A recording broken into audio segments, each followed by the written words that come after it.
भारी फायरिंग का तबादला हुआ। आर्मी सरगर्मी के साथ मिलिटेंटों के खिलाफ ये ऑपरेशन चला रही है। आज दोनों तरफ से गोलीबारी का सिलसिला चलता रहा। वाज़ेह है कि इस ऑपरेशन में अब तक 4 फौजी जवान शहीद हो चुके हैं, जबकि इससे पहले जिला पुंछ के सरहदी इलाके में ही 5 फौजी जवान भी मिलिटेंटों की फायरिंग में शहीद हो गए थे। न्यूज़ 18 की टीम पहुंची है ग्राउंड जीरो पर और आपको दिखा रहे हैं कि भाटा दूरियां एनकाउंटर को आज 4 दिन हो चुके हैं और मेरे पीछे आप देखेंगे लगातार जबरदस्त गोलाबारी चल रही है, जिसमें फौज की जानिब से आरएल का भी इस्तेमाल किया जा रहा है। और अभी ये माना जा रहा है कि जिस घर में दहशतगर्दों के छुपे होने की शंका थी, उस घर को भी सुरक्षा बलों ने उड़ा दिया है और लगातार गोलाबारी इस इलाके में हो रही है। पूरा इलाका जो है गोलियों और धमाकों से गूंज रहा है और उसके बीच न्यूज़ 18 जो है रिपोर्टिंग कर रहा है आपको दिखाने के लिए कि किस तरह के यहाँ हालात बने हुए हैं। और पिछले 4 दिनों का जो एनकाउंटर था उसको सुरक्षा बल अब अपना ख़त्म करने के मूड में है और इसलिए ज़बरदस्त कार्रवाई की जा रही है। मुनीश शर्मा, न्यूज़ 18 नेटवर्क, भाटा दूरियां, पुंछ।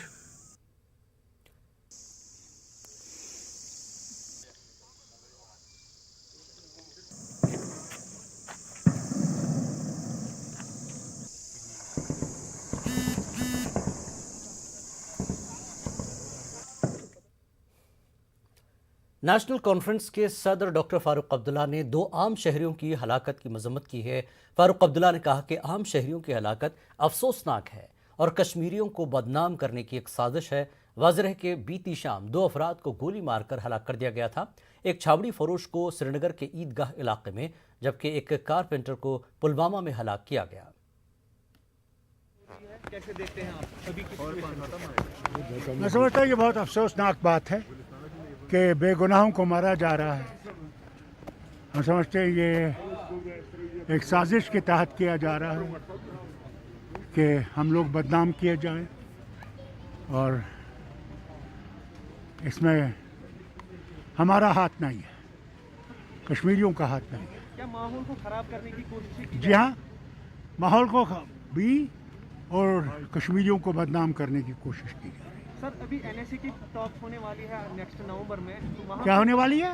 एनएसए टॉक्स हो रही है, पाकिस्तान को भी इनवाइट किया गया है। अगर यहाँ के पॉलिटिशियंस पाकिस्तान के साथ बात करने को कह रहे हैं तो गवर्नमेंट ऑफ इंडिया उसको अदरवाइज लेती है।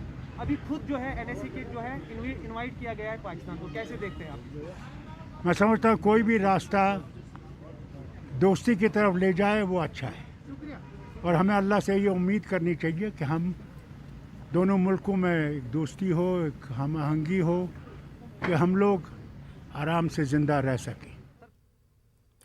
केरल में शदीद बारिश की वजह से कई इलाके सैलाबज़दा हैं। सैलाब की जद में अब तक 15 अफराद हलाक हो चुके हैं। वहीं 10 अफराद लापता हैं जिनकी तलाश जारी है। इस हवाले से वज़ीर आला पी विजयन ने आज शाम हंगामी मीटिंग तलब की है। इससे पहले वज़ीर आला ने लोगों से अपील की है कि बारिश से बचने के लिए तमाम एहतियाती तदाबीर इख्तियार करें।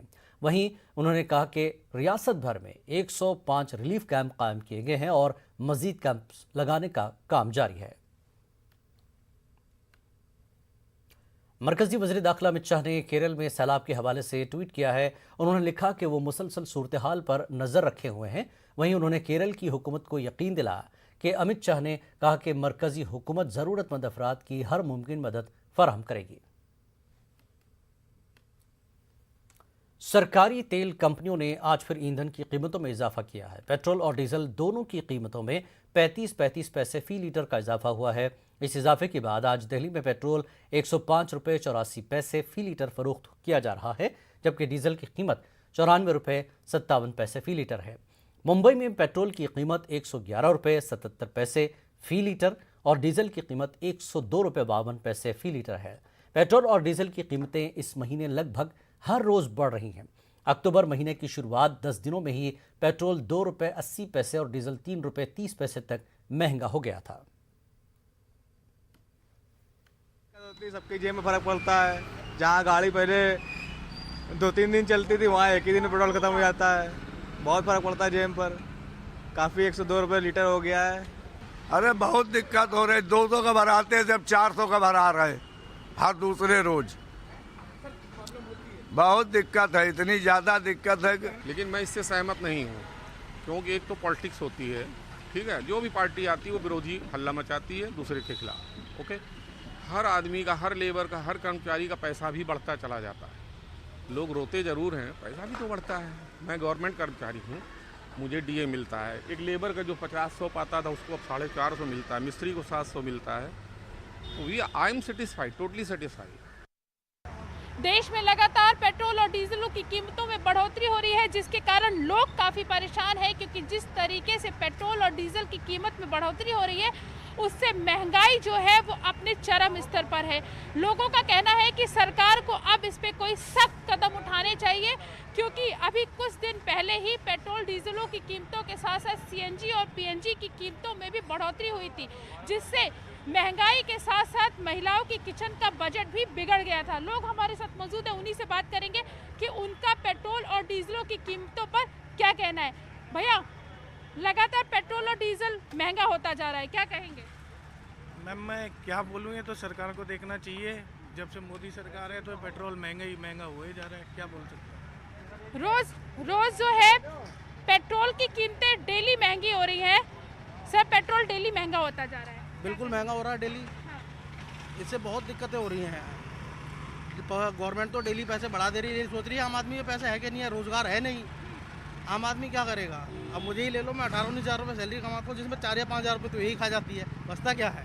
सरकार को अब सख्त कदम उठाने चाहिए। बिल्कुल उठाने चाहिए, मेरे हिसाब से तो उठाने चाहिए। पहले भी तेल बाहर से ही आता था और अब भी बाहर से ही आ रहा है, तो पहले इतना महंगा नहीं तो अब इतना महंगा क्यों है।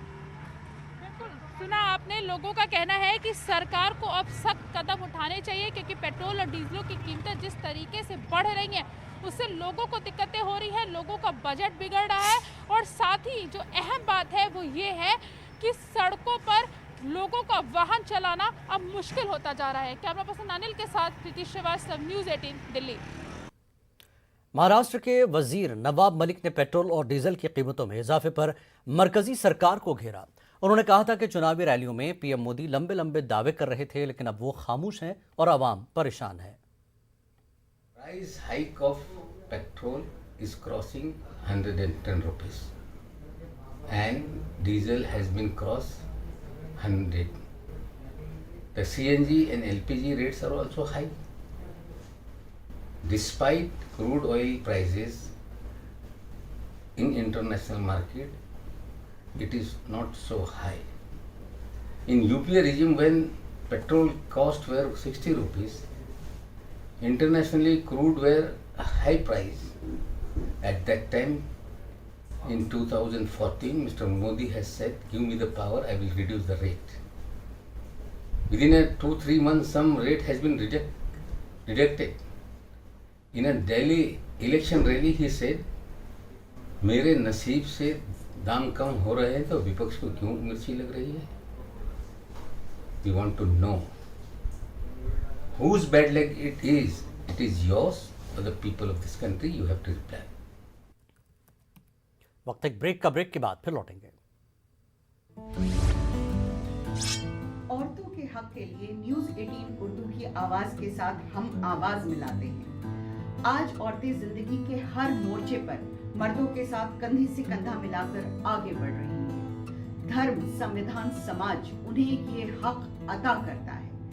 जरूरत है सिर्फ इन हकों को उसके अधिकारों तक पहुंचाने की, ये बताने की कि उसके क्या क्या अधिकार हैं। औरत का हक, कोई शक, बिल्कुल कोई शक नहीं।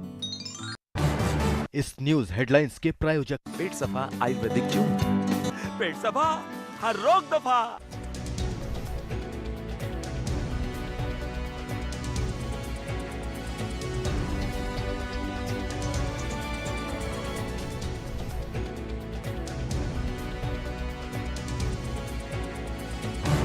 इस न्यूज हेडलाइंस के प्रायोजक पेट सफा Ayurvedic juice.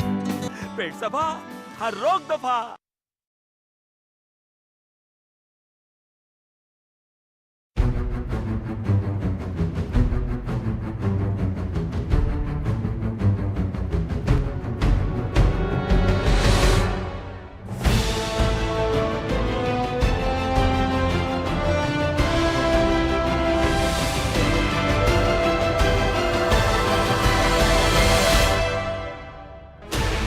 Sixteen channels, 15 languages, 26 states. 1,200 plus reporters, 66.9 crore viewers. India's largest news network, News 18 Network.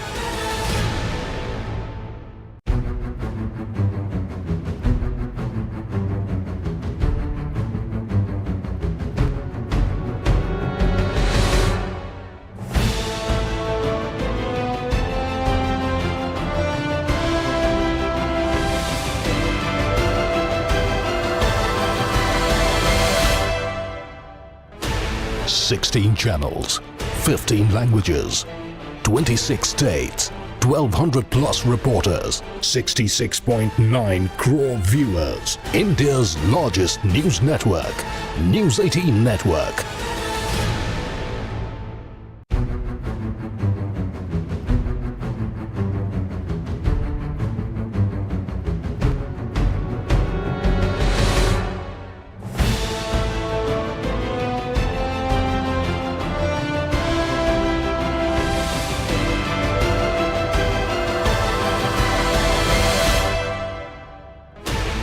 Sixteen channels, 15 languages, 26 states, 1,200 plus reporters, 66.9 crore viewers. India's largest news network, News 18 Network.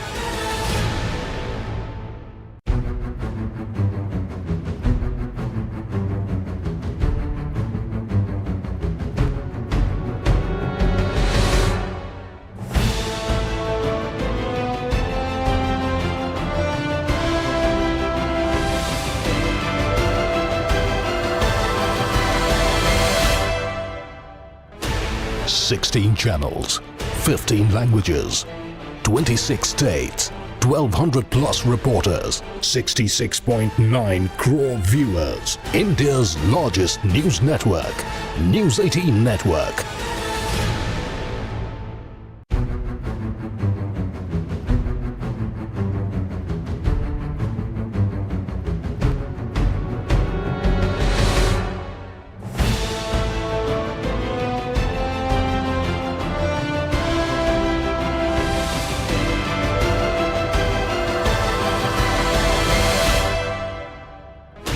Sixteen channels, 15 languages, 26 states, 1,200 plus reporters, 66.9 crore viewers. India's largest news network, News 18 Network.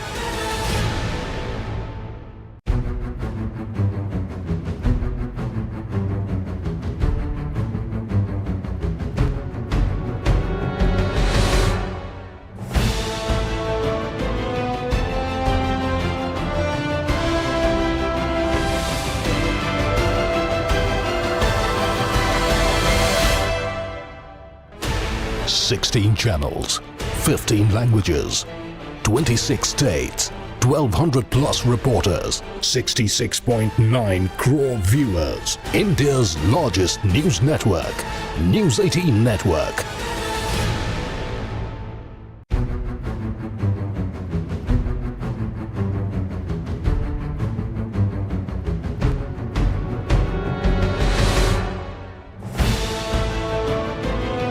News headlines के प्रायोजक पेट सफा आयुर्वेदिक जून। पेट सफा हर रोग दफा।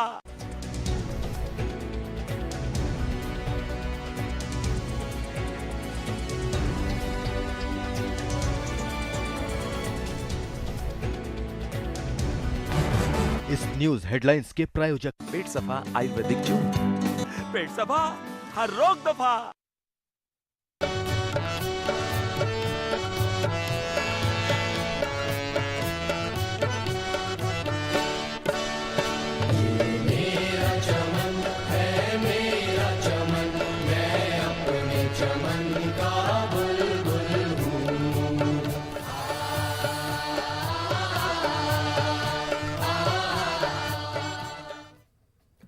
आज अलीगढ़ मुस्लिम university के बानी sir Syed Ahmad Khan की 204वीं यौम विलादत है। सर सैयद अहमद खान 17 अक्टूबर 1817 को दिल्ली में पैदा हुए थे। कौम को असरी तालीम से आरास्ता करने की गर्ज से सर सैयद अहमद खान ने 1877 में मोहम्मदन एंग्लो ओरिएंटल कॉलेज के नाम से इस इदारे का क़याम अमल में लाया, जो 1920 में हुकूमत हिंद के तहत यूनिवर्सिटी में तब्दील किया गया। 17 अक्टूबर को हर साल अलीगढ़ मुस्लिम यूनिवर्सिटी समेत दुनिया भर में तकरीबात मुनक्किद किए जाते हैं। इस मरतबा कोरोना ज़ाब्तों के सबब ऑनलाइन प्रोग्राम का इनेकाद किया जा रहा है। AMU रोशनियों से जगमगा रही है। अलीगढ़ मुस्लिम यूनिवर्सिटी के बानी मसीहा कौम सर सैयद अहमद खान की 204वीं यौम पैदाइश पर आज यूनिवर्सिटी की तारीखी जामा मस्जिद में बाद नमाज फ़जर कुरान ख्वानी का अहतमाम किया गया। इसके बाद मज़ार सर सैयद पर vice chancellor professor Tariq Mansoor और दीगर जिम्मेदारों ने गुलहाए अक़ीदत पेश किए, जिसमें कसीर तादाद में असातिज़ा, तलबा और यूनिवर्सिटी के मुलाजमीन मौजूद थे। इस मौके पर सहाफ़ियों से बात करते हुए vice chancellor professor Tariq Mansoor ने दुनिया भर में पहले अली बरादरी को सर सैयद की यौम विलादत पर मुबारकबाद पेश की और कहा कि हमारे एहतिसाब का दिन है, हमें सर सैयद के बताए हुए रास्ते पर चलने का अहद करना चाहिए और मुल्क कौम की तरक्की के लिए काम अंजाम दें। वहीं असातिज़ा ने भी सर सैयद के मिशन को तक़वियत देने के साथ इस पर चलने और तालीम की शमा रोशन करने पर जोर दिया। मुबारकबाद देते हैं आज सर सैयद डे पे, इसलिए ये एक ऐसा दिन है जिसके पूरे दुनिया में जो अलीगढ़ मुस्लिम यूनिवर्सिटी के एलुमनाई हैं, वेल विशर्स हैं, स्टूडेंट्स हैं, स्टाफ है, चाहे वो अलीगढ़ में हो चाहे वो अलीगढ़ से बाहर हो, दुनिया के किसी कोने में हो, वो आज इस डे को सेलिब्रेट करता है और अलग अलग तरीक़े से सेलिब्रेट होता है। अल्लाह ताला से दुआ करता हूँ कि हम लोगों को जो सर सैयद ने रास्ता बताया था पढ़ाई का, डेवलपमेंट का, एजुकेशन का, उस सब पे हम लोग चलें और यूनिवर्सिटी की और कम्युनिटी की और तरक्की हो आगे। देखिए, सर सैयद अहमद ख़ान का जो मिशन था वो ये था कि ख़ासकर मुसलमान कौम में तालीमी बेदारी आए और जो दूसरी कौमें पूरी दुनिया में जो तरक्की कर रही हैं उसका वाहिद जीना वो तालीम है। तो मुसलमानों में कहीं ना कहीं उस वक्त भी तालीम की कमी थी, तो उसको देखते हुए सर सैयद ने इस इदारे का क़याम किया। लेकिन ये इदारा अपने 100 साल से ज़्यादा अरसे को पूरा कर चुका है। कहीं ना कहीं सर सैयद का जो मिशन था, जो तहरीक थी, जो उनका ख्वाब था, वो पूरा हुआ है। यूनिवर्सिटी से जुड़े हुए हर अली की ये जिम्मेदारी है कि वो सर सैयद अलैहिर्रहमा के लिए दुआ करे और उनके बारगाह के लिए दुआ करे और उनके जो उनके रास्ते हैं उस पर चले और अपने साथ साथ और जो अपने छोटे हैं उनकी जिम्मेदारी को लेकर चले और तालीम याफ्ता बनाए सबको। अलीगढ़ मुस्लिम यूनिवर्सिटी ओल्ड बॉयज़ एसोसिएशन के ज़ेर-ए-एहतमाम भोपाल मेज़बान हॉल में सेमिनार का इनेकाद किया गया। सर सैयद के तालीमी नज़रियात की असरी मानवियत के उन्वान से मुनक़्क़दा सेमिनार में मुल्क के मुमताज़ दानिश्वरों ने शिरकत की और सर सैयद के तालीमी नज़रियात पर अपने मकाले पेश किए। मकाला निगारों ने सर सैयद के तालीमी नज़रियात को मुल्क कौम के लिए नुस्ख़े कीमिया करार देते हुए इस पर अमल करने की तलक़ीन की।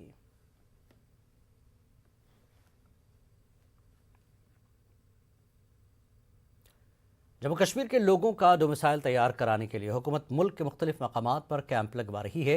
नोएडा के सेक्टर 34 में भी एक कैंप लगाया गया, जिससे तकरीबन 150 अफराद ने इस्तिफादा किया। 600 के करीब डोमिसाइल सर्टिफिकेट बनाए गए। रिलीफ कमिश्नर जम्मू अशोक पंडिता के हाथों डोमिसाइल सर्टिफिकेट दिए गए।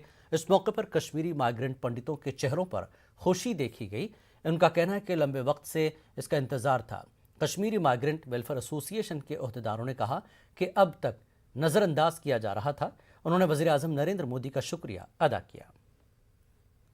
परेशानी ये थी कि जो लोग जम्मू एंड कश्मीर में रहते हैं उनके लिए तो सरकार ने वहाँ पे केंद्र बना दिए, सेंटर्स बना दिए, तो उन्होंने तो वहाँ पे बनवा दी। लेकिन जो एक करीब हमारे 1-1.5 लाख लोग जो कश्मीरी समाज के विस्थापित हैं, जो कि जम्मू कश्मीर से बाहर रहते हैं, उनके लिए समस्या खड़ी हो गई कि वो कैसे ये डोमिसाइल सर्टिफिकेट अप्लाई करें। तो गवर्नमेंट ने एक पोर्टल बनाया था पिछले साल, लेकिन लोगों की एक्सपीरियंस उसके साथ में सही नहीं रही। इस बार एक बहुत ही अच्छा सराहनीय एक कदम उठाया स्टेट गवर्नमेंट ने कि उन्होंने कहा जी कैंप्स लगवा दिए जाएं जहाँ जहाँ पे भी एक सिग्निफिकेंट परसेंटेज ऑफ विस्थापित कश्मीरीज रहते हैं। ये जो कार्यक्रम मोदी सरकार ने शुरू किया डोमिसाइल बनाने का, इससे हमारी जान में जान आ गई। नहीं तो पिछले 30 साल से हम अपने आप को नेगलेक्ट ही समझते थे कि हमने जम्मू कश्मीर से हाथ धो दिया। लेकिन इससे ये उम्मीद है कि हम हमारी जो प्रॉपर्टी वहाँ छूटी है, जो वहाँ पे इनिशिएटिव्स मिलेंगे, जो गवर्नमेंट की पॉलिसीज़ वहाँ आएंगी, उनमें हमें भी भागीदारी मिलेगी। और इस डोमिसाइल का जो सबसे बड़ा महत्वपूर्ण लाभ होगा। पहले कश्मीरी लड़की अगर जम्मू कश्मीर से बाहर ब्याही जाती थी तो वह सारे राइट्स अपने लूज कर जाती थी। अब इससे ये है कि उसको भी हक मिलेगा। खबरनामे में फिलहाल इतना ही। आदाब।